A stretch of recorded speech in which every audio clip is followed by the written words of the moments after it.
Hey, what's going on everybody? It's Joe from Gadgetry Tech, and today I'm finally talking about the Fostex TH808 Headphone. This is a biodynamic driver and it has a retail price of $1,300, firmly planting it into the endgame territory for a lot of people. Before we get too far in the video, I want to disclose two important things. One, this is my only Fostex headphones. So if you are looking forward to getting a comparison against the 900 series or other models, I can't do that, at least honestly. I've heard some of the other Fostex line at shows, but that's not the same as a controlled environment like my studio. So I will not be comparing directly to other Fostex stuff.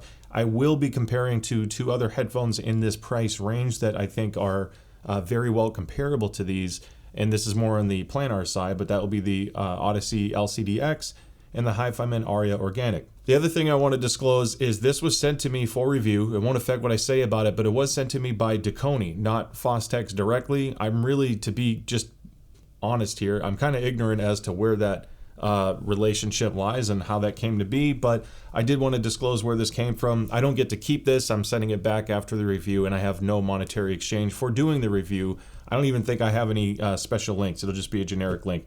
Take that for what you will. I always keep it honest, but I do want to disclose everything early on. So like the TH909, the TH808 uses the same Tesla 1.5 driver, and it's basically using a different wood. This is a walnut wood, and it doesn't have the same glossy finish as the more expensive headphone. Also doesn't have the same higher starting point in price. So it's fair to say that you can expect similar sonic performance as opposed to the more expensive model. Part of what you're saving on is the build quality. The wood on the more expensive model has more manual labor involved with this, whereas this is kind of like a more simple look. Frankly, I like this look. I think it's pretty classy. I think it's going to age well, and we'll talk about ergonomics and all that other stuff. Now, as far as specs go, this is very easy to drive. It's only 25 ohm impedance, and it has a high sensitivity rating as well. So depending on what you're planning on connecting this to, you don't need a very powerful amp to get the most out of it. Now, covering what comes in the box, you get a massive and somewhat heavy cable. You know, it's a thicker cable with a nice like nylon jacket type material. It's terminated with a giant 1/4 inch plug on it, and this is metal, so it has a nice robust feel to it.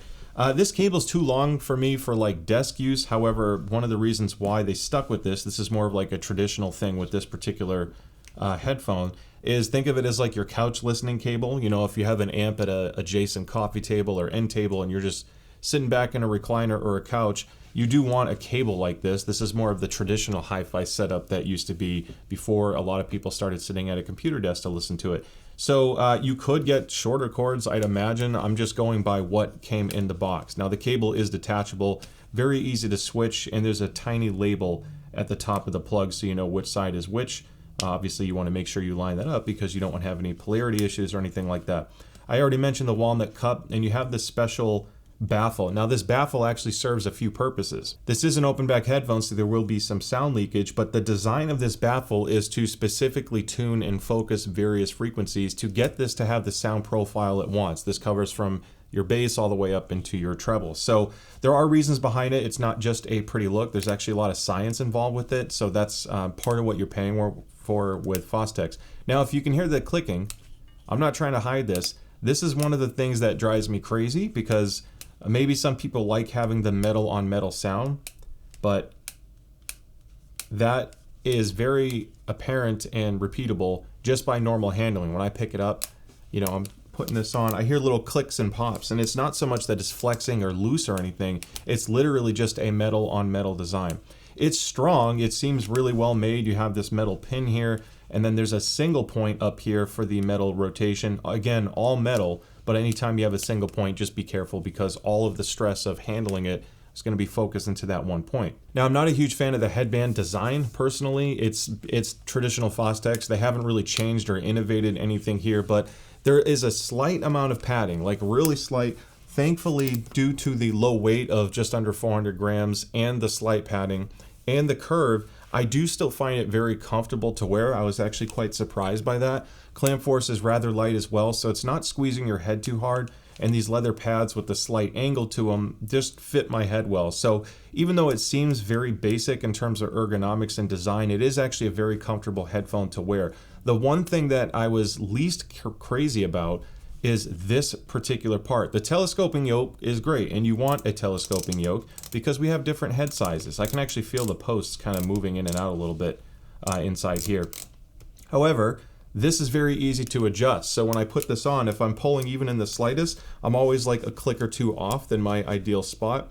And I found that because of this cable being what it is, I can literally just pull it a little bit, and you can see the headphone is actually extending down.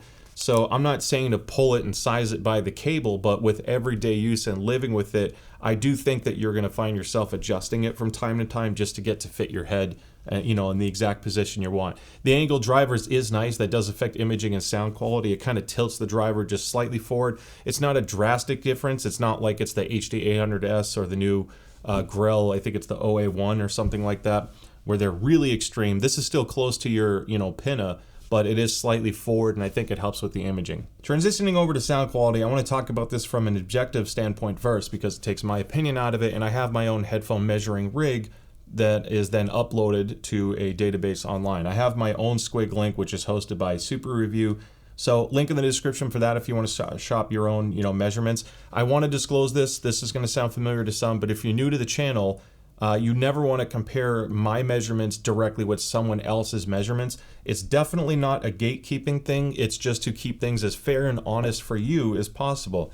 That's because unless that person has my exact rig and follows the same testing methodology, there's a strong chance that the same headphone is going to measure different from rig to rig. Every rig has their own pinna simulation.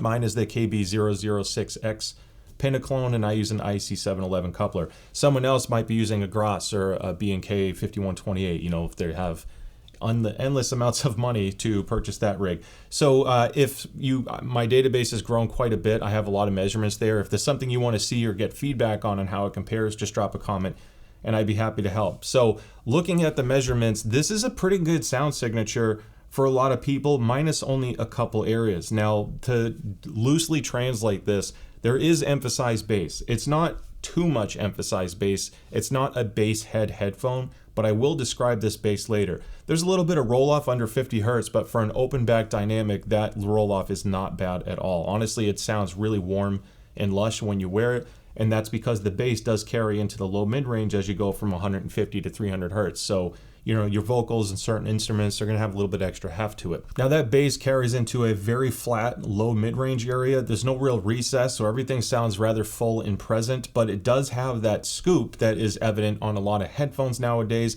It can reduce or at least put vocals back slightly in the mix depending on the tonality of the voice, and that's thanks to that gnarly scoop at 1.5 kilohertz. And this is a common trick. It does help increase stage. It's kind of like a pseudo audio effect where by doing this scoop in the 1.5K area, it makes it sound a little bit wider sounding because things are more distant. It's like a psychoacoustic thing, really. So it's not that it's bad, and you can EQ that back up, but keep in mind if you lift it, you're going to possibly condense the soundstage a little bit. I don't mind this tuning in the slightest because up until about 3,000 to 5,000 Hertz, it's excellent. I think a lot of people are going to like the way this is tuned. It's very versatile. And again, I will talk about how I perceive it later.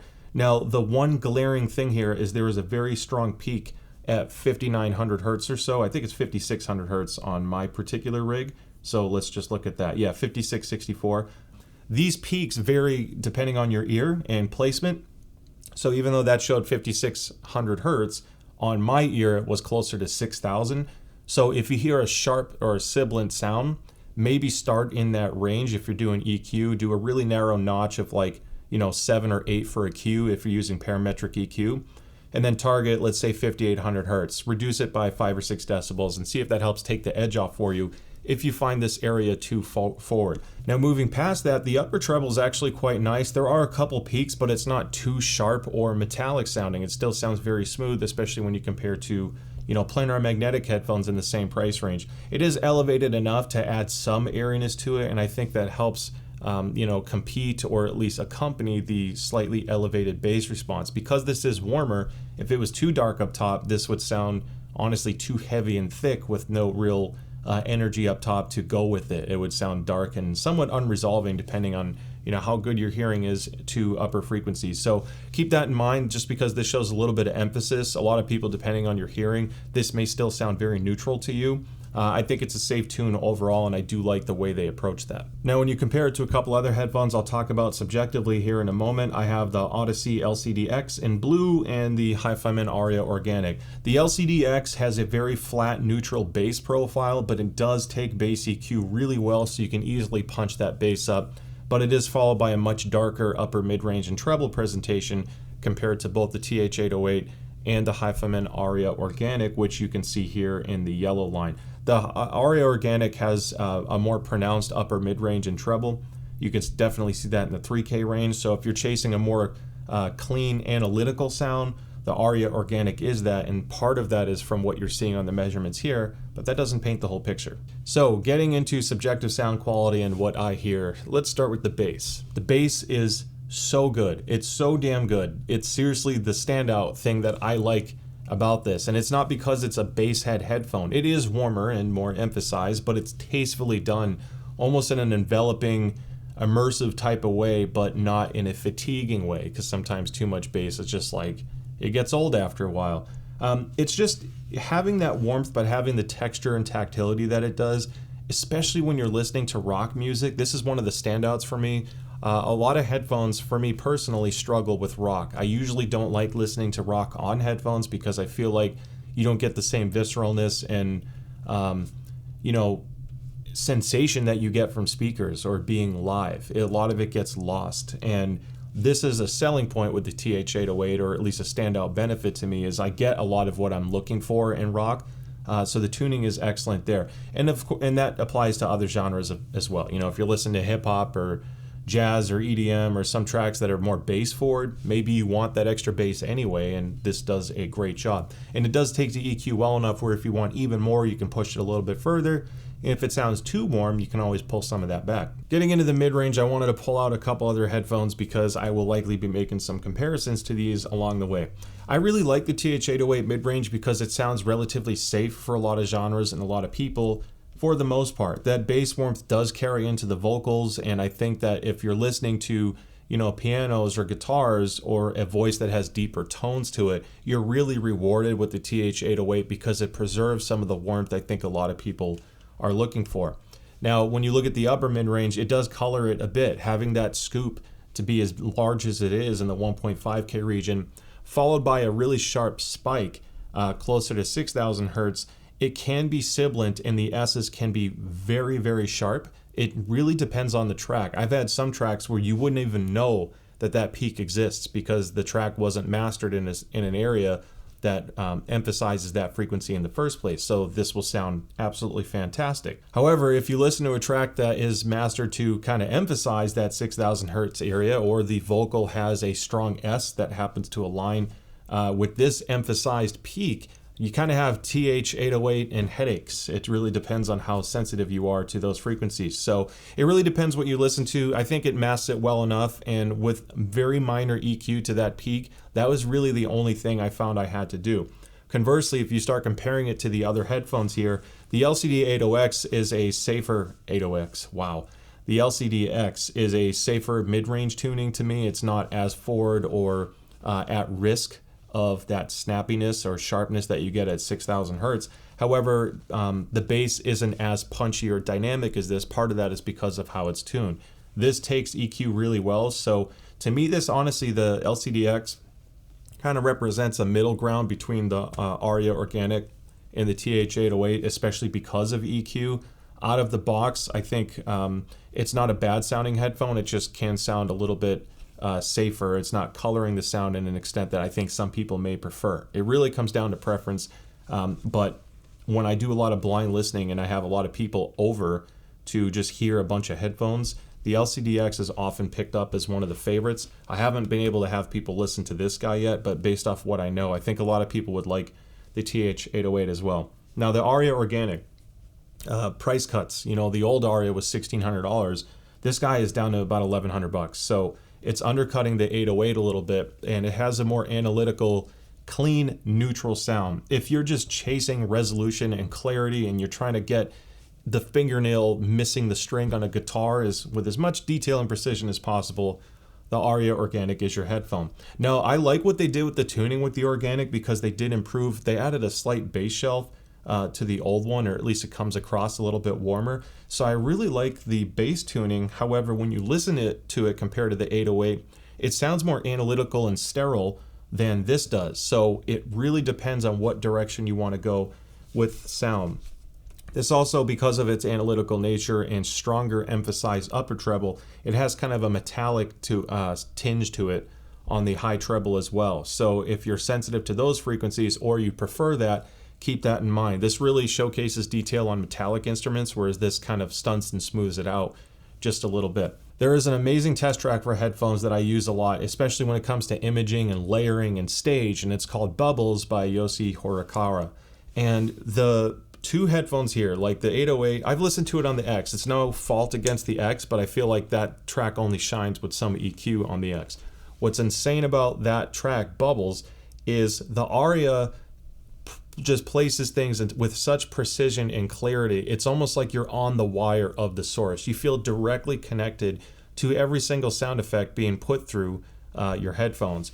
The TH808 doesn't do that. However, the bass notes and the visceralness that you get from that track is still just as enveloping as this, but done in a totally different way. So this engrosses you in that track because of the thickness and the bass and the warmth, while still being resolving enough. You still have notes kind of dancing around, whereas this is like you lose some of that warmth and excitement that you get from the bass energy, but you're hearing every single subtle detail kind of cast all over your ears. It's a pretty remarkable track that exposes very different pros to each headphone, but they both sound good in their own way. So it's pretty cool. I definitely suggest trying it if you haven't heard that track before. Now, I will probably get asked this because I do gaming as well, and even when I review $3,000 headphones, people ask how it is in gaming. You're going to get to a point where when you're spending this much on a headphone, it's going to sound good for gaming.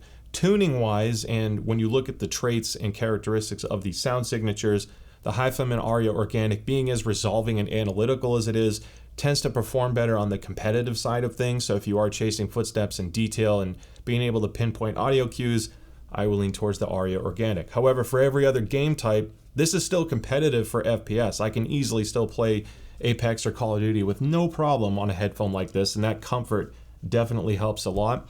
But it's more rewarding on the immersive side. So if I'm playing car games or single story games, I would much rather be wearing the TH808. It's comfy and it just sounds incredible when it comes to those notes. Okay, so that pretty much wraps up the review. And as far as final thoughts go, this is a wonderful headphone in its own way, but it's always hard when you get into flagship headphones because I'm in a fortunate situation where I have a lot of different headphones I can switch through. I basically keep everything I review because I like to reference them in the future. So I have the ability to change flavors, and some people, this might be the only headphone you buy.